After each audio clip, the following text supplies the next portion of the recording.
Et puis en Haïti, on est toujours dans l'attente d'un nouveau gouvernement. C'est Ariel Henry qui en aura la charge. Ariel Henry qui avait été nommé par le président Jovenel Moïse juste avant son assassinat. Le Premier ministre par intérim, Claude Joseph, devrait reprendre son poste de ministre des Affaires étrangères au sein du gouvernement. On en parle tout de suite avec notre invité Julien Boudon, professeur de droit public à l'Université Paris-Saclay, spécialiste de droit constitutionnel des États-Unis. Bonjour, merci beaucoup d'être avec nous. Merci à vous. Vous faites partie du comité consultatif indépendant pour la réforme de la Constitution en Haïti, une constitution, un comité qui doit drafter cette prochaine constitution. L'assassinat de Jovenel Moïse a entraîné une crise politique, une crise juridique. Ariel Henry, qui avait été nommé par le président Jovenel Moïse juste avant son assassinat, prend donc les rênes. Comment va-t-il constituer ce gouvernement? On sait qu'il a été désigné par des diplomates de la communauté internationale. Quelle est sa marge de manœuvre? Alors une première précision, si vous le permettez, je ne suis pas membre du comité consultatif pour la rédaction de la Constitution, je ne suis qu'expert international. Le comité est composé exclusivement d'Haïtiens et c'est bien normal. Un premier point pour vous dire tout d'abord que c'est peut-être le soulagement quand même qui l'emporte. À la perspective de voir Ariel Henry et Claude Joseph se mettre d'accord, vous savez que le gouvernement d'Ariel Henry a été d'ores et déjà annoncé et il va être officiellement présenté dans quelques heures, je crois à 3 heures, heure de Port-au-Prince, donc 9 heures du soir, 9 heures du soir en France.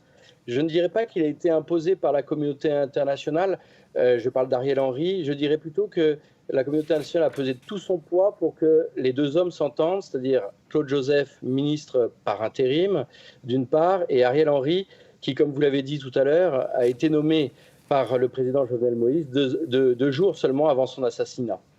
Jovenel Moïse avait d'ailleurs prévu une réforme constitutionnelle. Où en est-on? Il va y avoir effectivement un référendum, une réforme de la Constitution? La communauté internationale a toujours pesé de tout son poids pour que des élections libres, honnêtes et transparentes aient lieu en Haïti. Elles étaient prévues le 26 septembre prochain, c'était le premier tour en tout cas, et le deuxième tour, le cas échéant, aurait dû avoir lieu en novembre.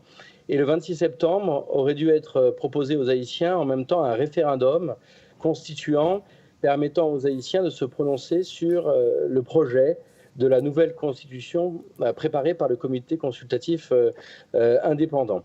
On a eu une annonce qui doit être vérifiée, mais on comprend à demi-mot que le délai de 2 mois pour organiser les élections, voire le référendum, semble un peu court au nouveau pouvoir en place, et il n'est pas exclu que ce délai soit rallongé de quelques semaines. Donc il faut attendre dans les prochains jours les annonces du nouveau gouvernement, alors même que ce seront les funérailles du président Jovenel Moïse, les funérailles officielles vendredi, donc c'est une période un peu solennelle et un petit peu attristante évidemment pour la plupart des Haïtiens, pour en savoir plus. Plus de 20 suspects ont été arrêtés. Que sait-on aujourd'hui de l'enquête? On ne sait toujours pas qui a tué Jovenel Moïse. Non, on ne le sait pas et cela prendra sans doute des mois, mais il faut particulièrement insister sur le fait que les Haïtiens, qu'ils aiment ou qu'ils n'aiment pas Jovenel Moïse, c'est quand même le chef de leur État qu'on a assassiné dans des circonstances absolument épouvantables.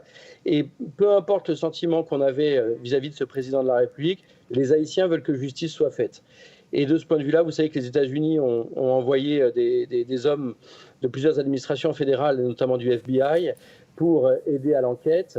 Et il est évident que le choc que représente l'assassinat d'un président d'exercice ne pourra être surmonté qu'à la condition que aille de pair l'enquête internationale sur les circonstances de l'assassinat du président de la République, d'une part, et d'autre part, un calme politique relatif permettant d'organiser ces élections présidentielles, législatives, sénatoriales, locales aussi, et y compris le référendum. Le référendum, ça sera une des 2 grandes questions que devra se poser le nouveau gouvernement. Veut-il, comme le désirait le président Jovenel Moïse, organiser ce référendum, rebattre les règles du jeu en Haïti, puisque la Constitution de 1987 de l'avis unanime était une Constitution qui ne fonctionnait pas, qui n'apportait pas de satisfaction. Est-ce que les élections seront accompagnées par le référendum? Ça sera un des grands objets, avec, premièrement, la question de la date des élections, la question des circonstances de l'assassinat de Jovenel Moïse et surtout, nous n'en avons pas parlé encore, est-ce que certains pays, dont la France, sont disposés, comme l'a dit M. Le Drian la semaine dernière, à envoyer une force armée, une gendarmerie Voilà, c'est la nationale question que pour j'allais vous sécuriser. poser. Comment rétablir la sécurité dans le pays? Parce qu'on parle effectivement de mise en place d'élections, de mise en place d'un référendum potentiel, mais aujourd'hui, la sécurité n'est pas rétablie dans le pays. Absolument, vous avez parfaitement raison. Le pays est coupé en plusieurs parties. Certains quartiers sont quadrillés et contrôlés par les gangs. Il faudrait impérativement que l'ONU envoie une force. Il semblerait qu'elle ne soit pas disposée, pas plus les Américains seuls, à envoyer une force armée, que ce soit donc des GIs pour les Américains ou des casques bleus pour l'ONU.